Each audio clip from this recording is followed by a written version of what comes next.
I had always prided myself on being a good father.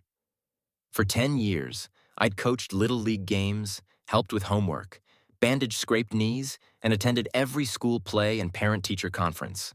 Emma, now 12, had my eyes, or so I thought. Jake, 10, shared my love for baseball and had what everyone called my stubborn streak. They were my world, the reason I worked 60-hour weeks at the engineering firm, the reason I'd turned down promotions that required travel. My wife Sarah and I had been married for 12 years, together for 14. We'd met in college, married young, and built what I believed was a solid life together. Sure, we'd had our rough patches. What couple doesn't? But I thought we'd weathered them well. Sarah worked part-time as a real estate agent, which gave her flexibility with the kids' schedules. We had a nice house in the suburbs, 2 cars, college funds for the children. By all appearances, we were living the American dream. Make sure to like the video, share your thoughts in the comments, and subscribe for more stories like this one. That Tuesday evening in October changed everything. I'd come home early from work, hoping to surprise the family with takeout from their favorite Chinese restaurant. Sarah's car was in the driveway, and I could hear her voice through the kitchen window as I approached the front door.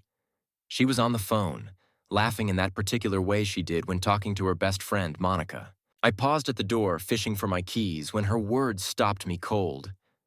"I swear, Monica, sometimes I can't believe how clueless he is." Sarah's voice carried clearly through the open window. "He seriously thinks those kids are his. Eric and I always laugh about it. He's the biggest fool." My hand froze on the door handle. Eric, Sarah's ex-boyfriend from college, the one she'd dated before we got together. The one she'd always insisted was just a friend when his name came up in conversation. "I mean, look at the timeline," Sarah continued, her voice bright with cruel amusement. "Emma was born exactly 9 months after that weekend in Denver when I told him I was visiting my sister. And Jake? Well, that was the conference in Chicago. He was so busy with work he never questioned anything." My legs felt weak. I leaned against the doorframe, the Chinese takeout bags hanging forgotten in my hands. "The best part is how proud he is of being their dad," Sarah said, and I could hear her moving around the kitchen. All those father-son baseball games, all those daddy-daughter dances. If he only knew he was playing house with Eric's kids. Monica must have said something because Sarah laughed again. That same laugh I'd fallen in love with 14 years ago, now sounding like broken glass. "Oh, I'm not leaving him anytime soon. He's too useful. Steady income, good insurance, and he does all the heavy lifting with the kids while I get to be the fun parent. Eric and I have our arrangement, and David just keeps writing the checks." I stood there in my own driveway, listening to my wife of 12 years casually destroy everything I thought I knew about my life. The children I'd loved and raised, the marriage I'd fought to protect, the family I'd built my entire adult life around. All of it was a lie.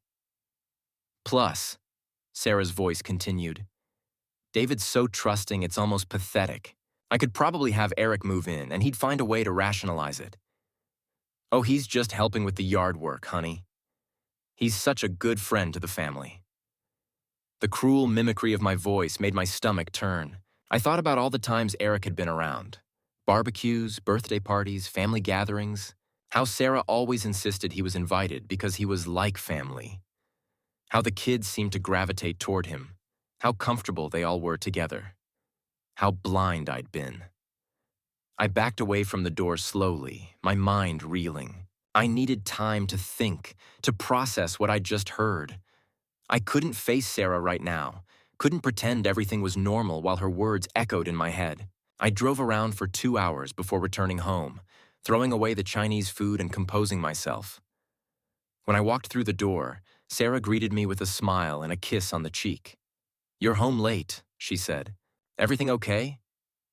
"Just had to finish up a project," I replied, marveling at how normal my voice sounded.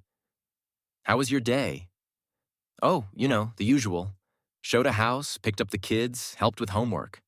Emma has a science project due next week. As she talked about her children's daily activities, I studied her face, the same face I'd kissed good morning for 12 years, the same face that had smiled at me across the delivery room when Emma was born, when Jake was born. Had she been thinking about Eric in those moments? Had she been laughing at me even then? That night, as Sarah slept beside me, I stared at the ceiling and tried to make sense of my new reality. The woman I'd loved and trusted had been living a double life for over a decade.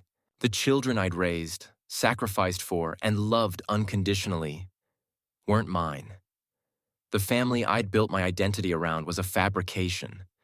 But more than the betrayal, more than the lies, what hurt most was the casual cruelty in her voice, the way she'd laughed about my ignorance, the way she'd mocked my love for the children, the way she'd reduced me to a useful fool in her story. As the hours passed and Sarah slept peacefully beside me, unaware that her world was about to change, I made a decision. I wouldn't confront her in anger. I wouldn't give her the satisfaction of seeing me broken or desperate. Instead, I would be methodical, careful, and thorough. If Sarah thought I was a fool, it was time to show her exactly what kind of man she'd been underestimating. The next few days were an exercise in careful acting.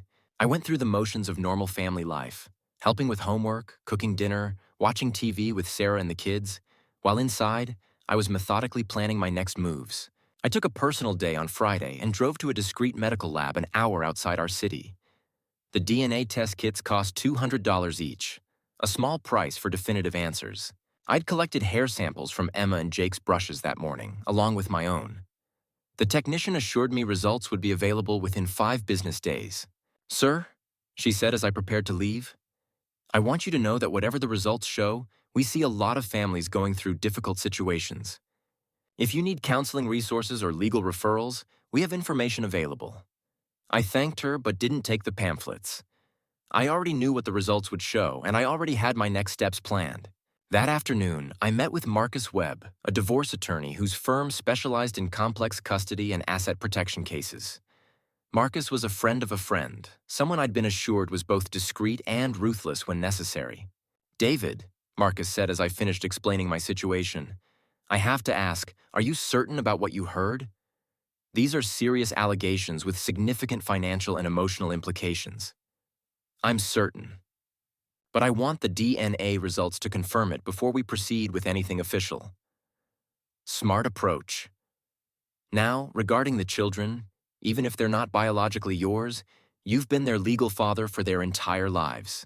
In most cases, courts will still consider you the father for support obligations. I understand, but I want to explore all options for protecting myself financially and legally.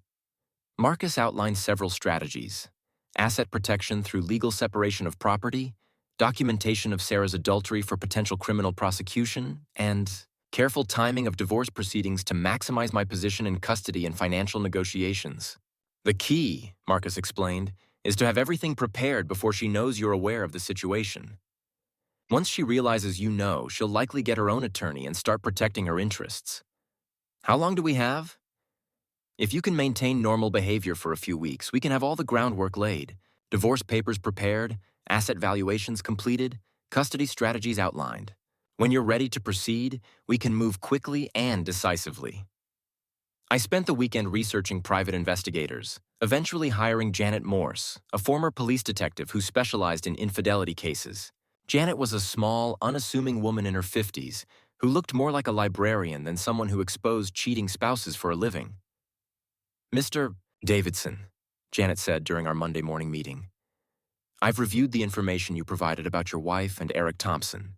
Based on what you've described, establishing proof of their relationship shouldn't be difficult. What kind of proof can you get? Photos, videos, financial records showing shared expenses, communications records if they're using phones or email. The key is documenting a pattern of behavior that clearly establishes an ongoing relationship. How long will that take? If they're as careless as you've described, probably 2 to 3 weeks. People who've been hiding in plain sight for years often get sloppy about operational security." Janet was right. Within 10 days, she had photos of Sarah and Eric entering a downtown hotel together, credit card records showing Sarah paying for dinners for 2 during times when I was out of town, and phone records documenting hundreds of calls between them over the past year. "Mr. Davidson," Janet said as she presented her final report, "I have to say, in 20 years of doing this work, I've rarely seen someone maintain a deception this elaborate for this long. Your wife is either very clever or very reckless. What's the difference? Clever people plan for getting caught. Reckless people assume they never will.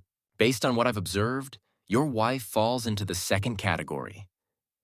The DNA results arrived on a Thursday. I opened them in my car outside the post office, even though I already knew what they would say. Neither Emma nor Jake shared my DNA. I sat in my car for 20 minutes, staring at the scientific confirmation of what Sarah's phone call had already revealed.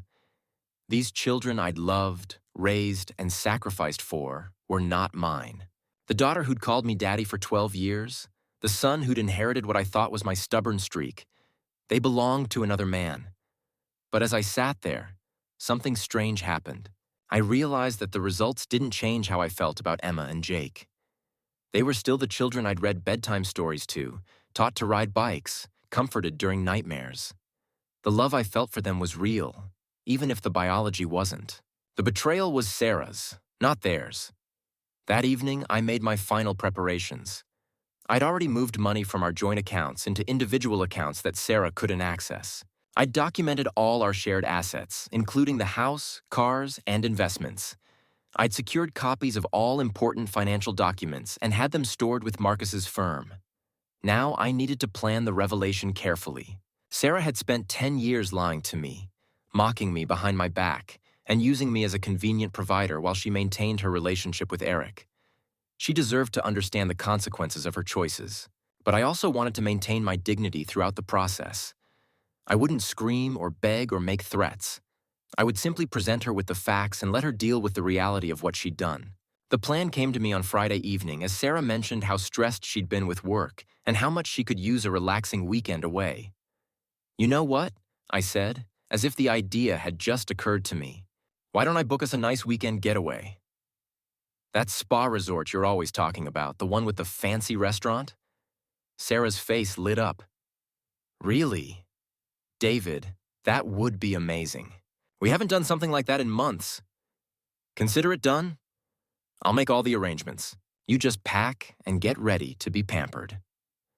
As Sarah hugged me and talked excitedly about the spa treatments she wanted to book, I felt a strange sense of calm. By Sunday night, both of our lives would be completely different, but only one of us would be prepared for the change. I spent Saturday morning making reservations at the Grandview Resort, 2 hours outside the city. Luxury suite, dinner reservations at their finest restaurant, couples massage appointments. To any observer, it would look like a man trying to rekindle romance with his wife. In reality, it was the setting for the most important conversation of our marriage, and the last one we'd ever have as husband and wife. Sunday morning arrived crisp and clear, the kind of October day that made the resort drive pleasant and scenic. Sarah was in an excellent mood, chattering about the spa treatments she'd booked and the new dress she'd brought for dinner. She'd spent extra time on her hair and makeup, and I could see her excitement building as we drove through the mountains toward Grandview Resort. "This was such a sweet surprise, David," she said, reaching over to squeeze my hand as I drove. "I know I've been stressed lately, and you've been working so hard." "This is exactly what we both need." I squeezed her hand back, marveling at how easy it was for her to slip into the role of loving wife. Had she always been this good at compartmentalizing? Had she ever felt genuine affection for me, or had I always been just a useful prop in her life? "You deserve it," I said, and meant it. She deserved exactly what was coming. The Grandview Resort was everything the website had promised. Rolling hills, elegant architecture, and the kind of sophisticated atmosphere that made you feel like you were in a different world. As we checked in, the staff treated us like honored guests, commenting on what a lovely couple we made and how romantic it was that I'd planned such a special surprise weekend. "Your husband has arranged for champagne in your suite," the desk clerk told Sarah with a conspiratorial smile. "He mentioned this was a very special occasion." Sarah beamed at me. "David, you're spoiling me." "Only the best for my wife," I replied, and the desk clerk practically swooned at what she thought was romantic devotion. Our suite was on the top floor, with a balcony overlooking the valley and a living area separated from the bedroom by elegant French doors. I'd specifically requested the layout for what I had planned that evening. Sarah immediately began exploring the amenities: the marble bathroom, the expensive soaps and lotions, the fruit basket and champagne that had been waiting for us. She took photos of everything, posting them to social media with captions about her amazing husband and their perfect romantic getaway. I wondered if Eric would see the posts. I wondered if they'd developed some kind of code for communicating during times when Sarah was supposed to be focused on her marriage. It didn't matter now, but I found myself curious about the mechanics of their deception. Sarah's spa appointments were scheduled for the afternoon, giving me several hours alone to make my final preparations. I'd brought a briefcase with me, ostensibly filled with work I needed to catch up on during our relaxing weekend. In reality, it contained carefully organized folders with DNA test results, private investigator reports, divorce papers, and custody documentation. While Sarah enjoyed her massage and facial treatments, I sat on our suite's balcony and reviewed everything one final time. Marcus had done excellent work.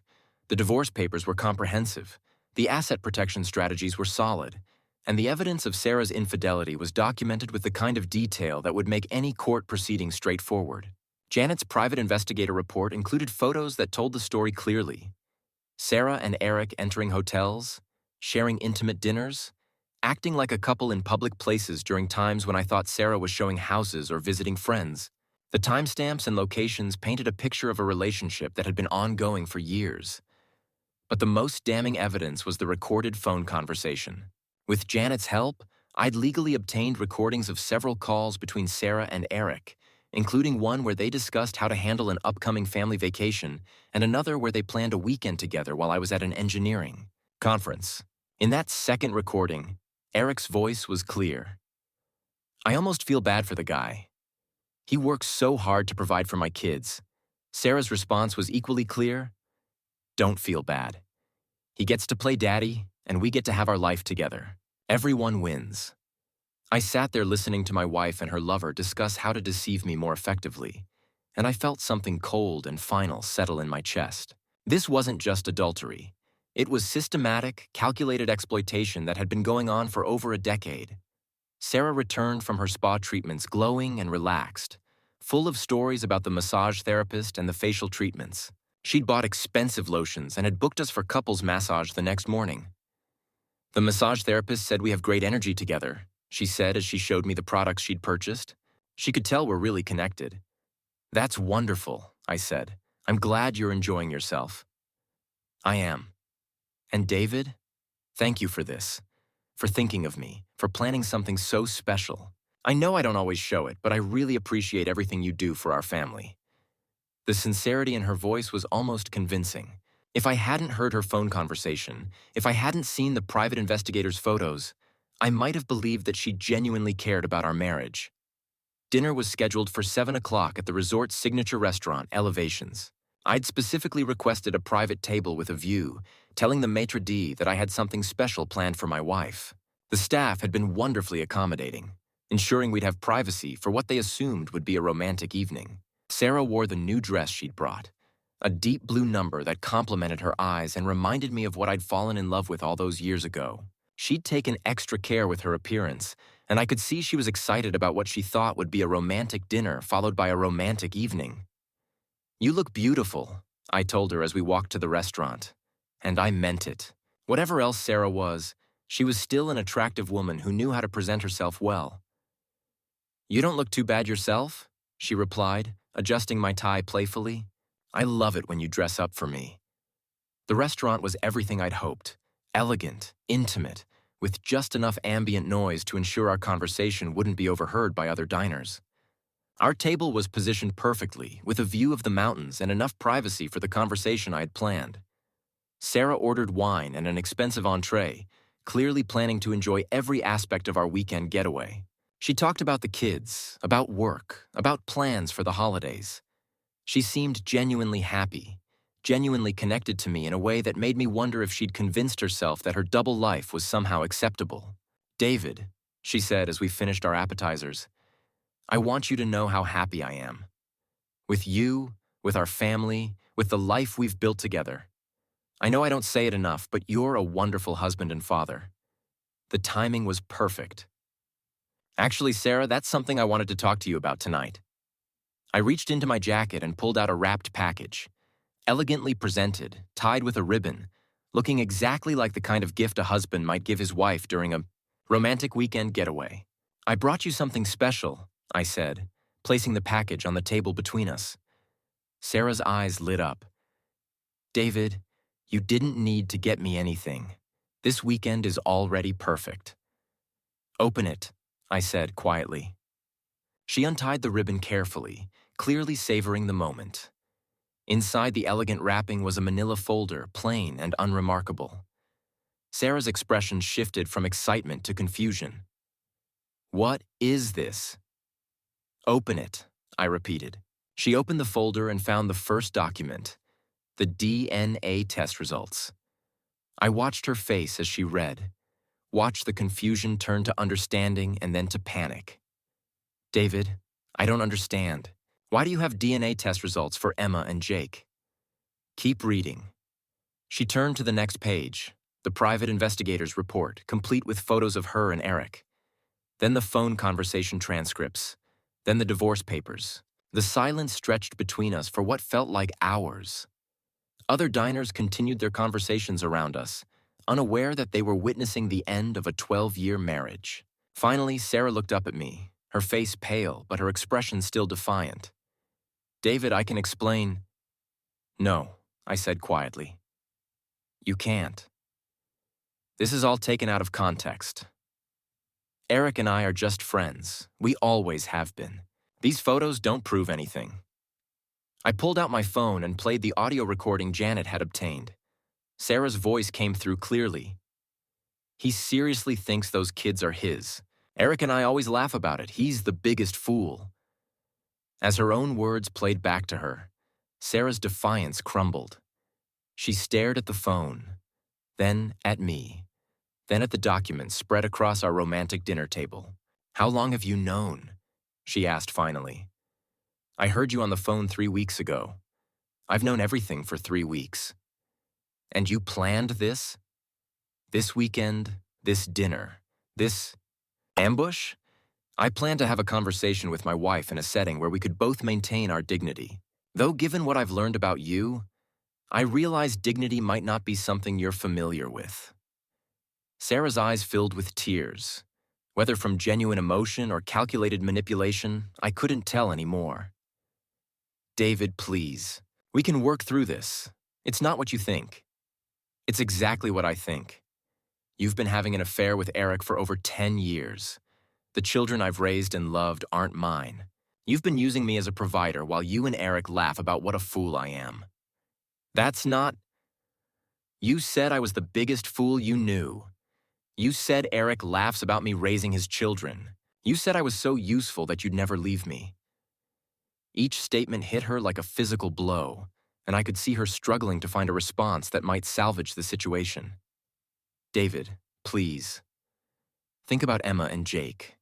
Think about our family. We can get past this. Emma and Jake aren't my children, Sarah. Our family is a lie you've been maintaining for their entire lives. The waiter approached to check on our dinner, took one look at the tension at our table, and quickly retreated. I didn't blame him. We probably looked like we were in the middle of a divorce proceeding, which, technically, we were. Sarah tried several more approaches. Tearful apologies, angry denials, desperate bargaining. She blamed Eric for pursuing her, blamed me for working too much, blamed the stress of raising children for driving her to seek comfort elsewhere. But I'd heard her real voice 3 weeks ago, the one that laughed about my ignorance and celebrated my usefulness. That voice was honest in a way that nothing she said now could match. What do you want? She asked finally, her composure completely gone. I want you to sign the divorce papers. I want you to acknowledge that you've committed fraud by allowing me to support children that aren't mine for 10 years. And I want you to understand that your comfortable life of having 2 men take care of you is over. You can't do this. You can't just throw away 12 years of marriage over a mistake. This wasn't a mistake, Sarah. This was a calculated deception that lasted over a decade. You didn't accidentally forget to tell me that Emma and Jake aren't my children. You didn't accidentally maintain a relationship with Eric for 10 years while married to me. I stood up from the table, leaving the documents and evidence spread out for her to review. The room is paid for through tomorrow. You can drive home whenever you're ready. I'll be staying somewhere else tonight. David, wait. Please. We need to talk about this more. I paused at the edge of our table and looked down at the woman I'd loved and trusted for 14 years. Sarah, you said I was the biggest fool you knew. I just proved who the real fool is. It's the person who thought they could lie to someone for 10 years without consequences. As I walked away from the table, leaving Sarah alone with the wreckage of her double life, I felt something I hadn't experienced in 3 weeks. Peace. For the first time since that Tuesday evening when I'd overheard her phone call, I felt like myself again. I drove through the night, arriving home at 3 a.m. to a house that felt completely different than the one I'd left 24 hours earlier. The family photos lining the hallways now seemed like evidence of the elaborate lie I'd been living. Emma's artwork on the refrigerator, Jake's baseball trophies on the mantle, everything that had once represented the family I was proud to lead now felt like monuments to my ignorance. But as I sat in my study, reviewing everything one more time, I realized something important. My love for Emma and Jake hadn't been based on DNA. I'd loved them because of who they were, because of the bond we'd built through years of shared experiences. The betrayal was Sarah's, not theirs. My phone buzzed with the first of what would be many messages from Sarah. They started desperate and evolved into angry, then back to desperate. David, please come back. We need to talk about this properly. You can't just abandon your family over something that happened years ago. Eric means nothing to me. You're my husband. Emma and Jake need their father. I know I made mistakes, but running away isn't the solution. Please answer your phone. We can work through this. I turned off my phone and tried to get some sleep, but my mind wouldn't stop racing. Tomorrow, I would need to have difficult conversations with Emma and Jake, figure out how to maintain my relationship with them while divorcing their mother, and begin the process of rebuilding my life. Monday morning brought a call from Marcus Webb. David, I've heard from Sarah's attorney. She wants to schedule a mediation session to discuss the terms of the divorce. She got an attorney already? She hired Helen Morrison from Billings and Associates. Helen specializes in high-asset divorces and has a reputation for aggressive tactics on behalf of women. What kind of tactics? Claiming emotional abuse, arguing for extended alimony, fighting for full custody of children. Helen's strategy usually involves portraying her clients as victims of controlling or manipulative husbands. Even when the evidence clearly shows adultery and fraud? Especially then. The more damaging the evidence against her client, the more aggressively Helen will attack the other party's character and motives. Marcus had warned me this would happen. Once Sarah realized the seriousness of her situation, she would lawyer up and try to reframe the narrative. I was prepared for that fight. Tuesday afternoon brought an unexpected visitor. Eric Thompson. I was working in my home office when the doorbell rang. Through the security camera, I could see Eric standing on my porch, looking uncomfortable but determined. He was a tall, athletic man in his early 40s, the kind of guy who stayed in shape and dressed well. Looking at him, I could see some resemblance to Emma and Jake, features I'd always attributed to Sarah's side of the family. I considered not answering, but curiosity won out. Eric, I said as I opened the door, this is unexpected. David, I know this is awkward, but we need to talk. Do we? I think we do. I led him into my living room, the same room where Emma and Jake had opened Christmas presents for the past 10 years, where I'd helped them with homework and watched movies together as a family. David, Eric began, I want you to know that I never intended for things to go this far. Which things? The 10-year affair or the 2 children? Eric winced. Both. All of it. It started as just reconnecting with an old friend, you know? Sarah and I had history, and when we ran into each other again, it just felt natural to spend time together. Natural to sleep with a married woman. I know how it sounds, but Sarah said you two were having problems, that she was thinking about leaving anyway. I almost laughed. When did she say that? Before Emma was born? Before Jake was born? Or just whenever it was convenient for justifying your affair? David, I know you have every right to be angry. I don't need your permission to be angry, Eric. I need you to understand that you've been helping my wife lie to me for 10 years. You've been allowing me to raise and support your children while you got to be the fun weekend dad. Eric looked genuinely uncomfortable, which surprised me. I'd expected him to be defensive or defiant. "The kids," Eric said. "Emma and Jake. They don't know any of this, do they?" "Not yet. David, I know this situation is fucked up beyond belief, but those kids love you. You're the only father they've ever known." That's the only true thing anyone has said to me in weeks. "I don't want them to get hurt because of mistakes Sarah and I made." "Then you should have thought about that before you made those mistakes." Eric was quiet for a long moment, staring at the family photos that covered the side tables and mantel. "What happens now?" he asked finally. "Now you get to be a full-time father instead of a weekend visitor. Congratulations." "And Sarah?" "Sarah gets to explain to Emma and Jake why their family is breaking up. She gets to explain to her parents and friends why her marriage ended. She gets to figure out how to support herself without my income." Eric stood up to leave, then paused at the door. "David, for what it's worth, I'm sorry. Not just sorry we got caught, but sorry for what we did to you. You didn't deserve this." After he left, I sat in my living room thinking about the conversation. Eric had seemed genuinely remorseful, which was more than I could say for Sarah.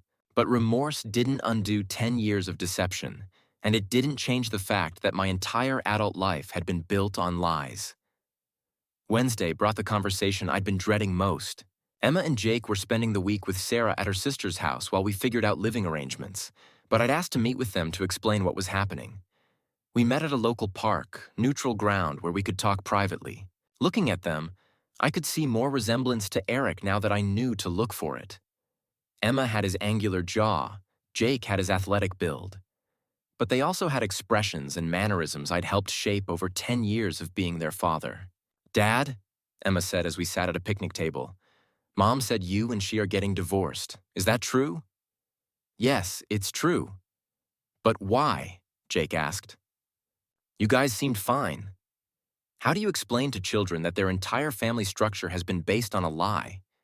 How do you tell them that their mother has been living a double life for their entire existence? "Sometimes adults make decisions that hurt other people," I said carefully. "Your mom made some choices that I can't accept, and now we need to live separately." "Are you mad at us?"